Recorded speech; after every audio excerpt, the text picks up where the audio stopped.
Hey everyone, it's Brittany Fichter. I know it's been a while since I've blogged. We've been out of town and we're preparing for the birth of our son in about 8 weeks. So I apologize for the delay, but I've actually wanted to do this blog for a little while.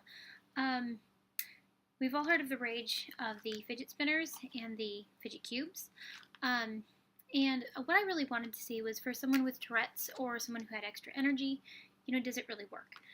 So I thought we would go through the pluses and minuses and maybe just a tad bit of history.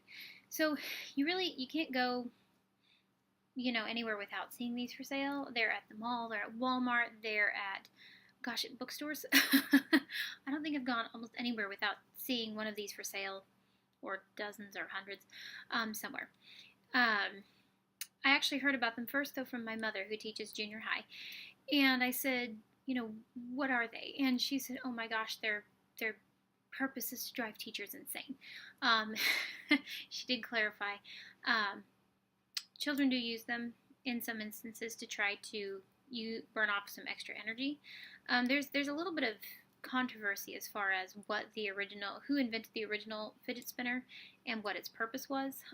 Time.com said that Catherine Hedinger was the one who basically invented it over like 20 years ago in the 90s, and she, there's a bit of thunder.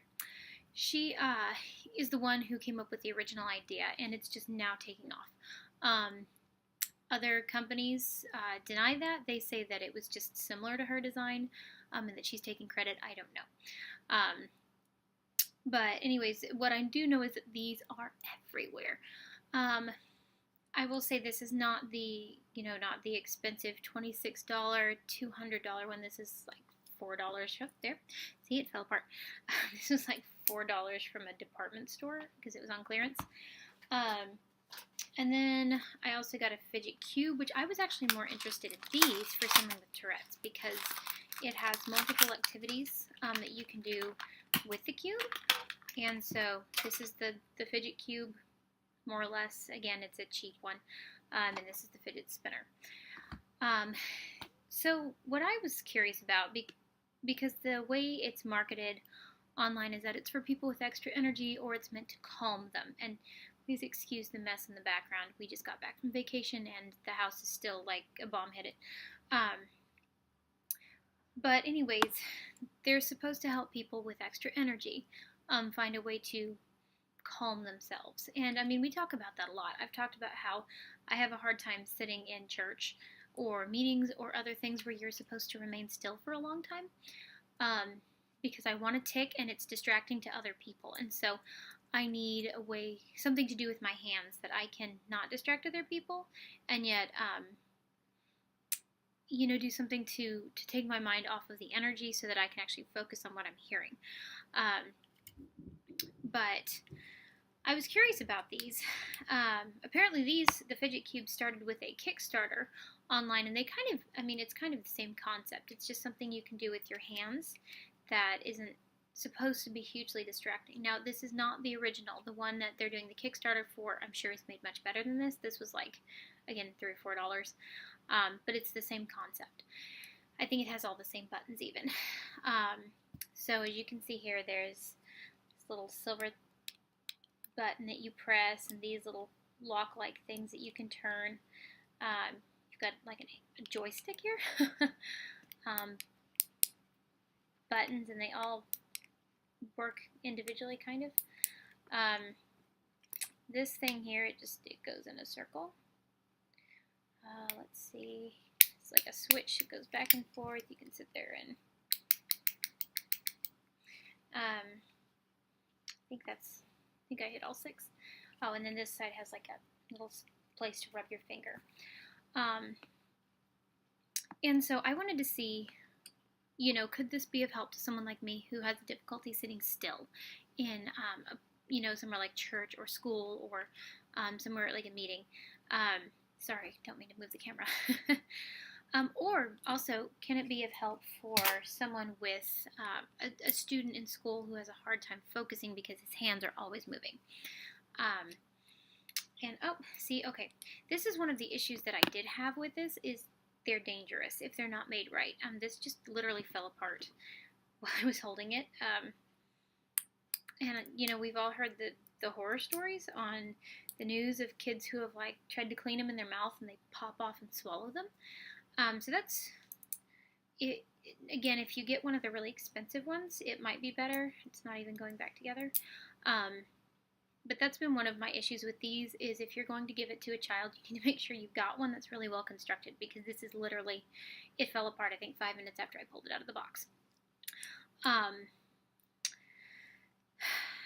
Like I said, my mom says that these drive teachers insane, and I remember she put a Facebook post out asking, complaining about it, and other teachers were like, yes, we hate these. They're really hoping they'll not be in vogue by the time school starts again. And I asked her, I said, do you think these could be used for a student with special needs, specifically? And she sighed and she said, well, maybe if it was put in someone's 504, or, a special plan done between the student and the parent and the school. And if the student really needed something like this, they could put it in that specific plan that says the student may have it, but they may not distract others. So, they can't be sticking it in their friend's face and turning it. And they can't give it to other children. It has to stay with them. And that's part of the problem, is that they all hand them around to each other. And so, and it would need to be kept probably somewhere low, close to the lap, somewhere where it wouldn't be up for everybody to see, because this really would be distracting.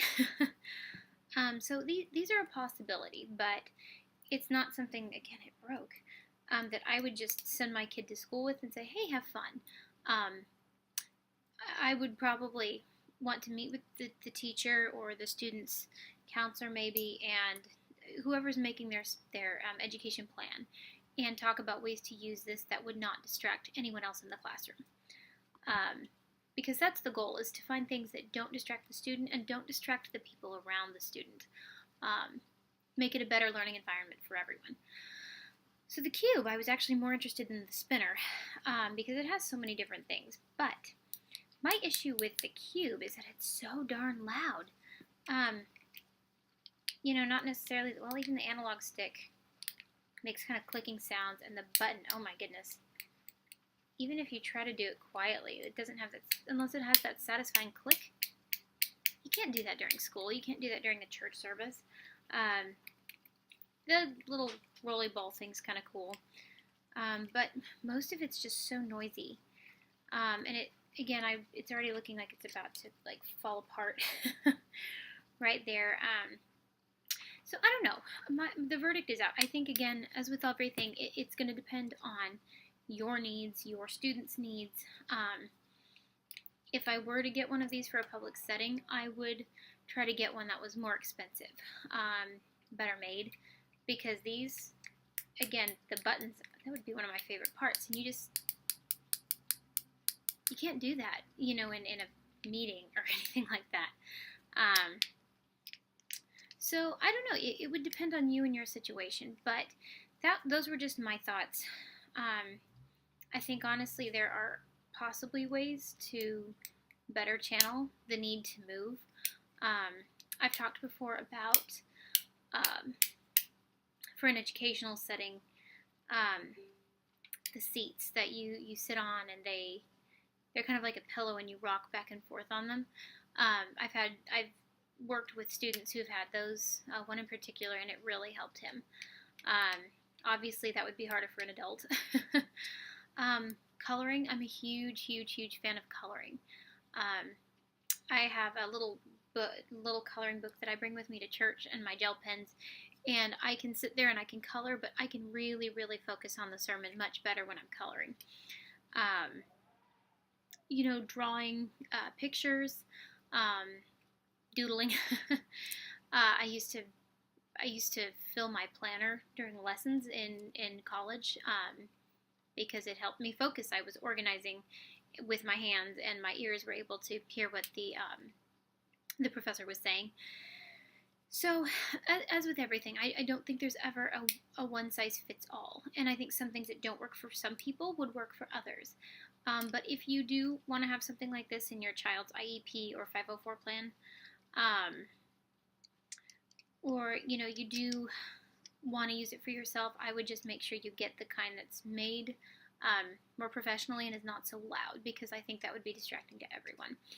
And when we're talking about people with special needs, even people with Tourette's, tics, or ADHD, we don't want to distract other people. That's not the goal. The goal is to make life easier for all of us to live together in a way that has a better education or work environment for everyone involved.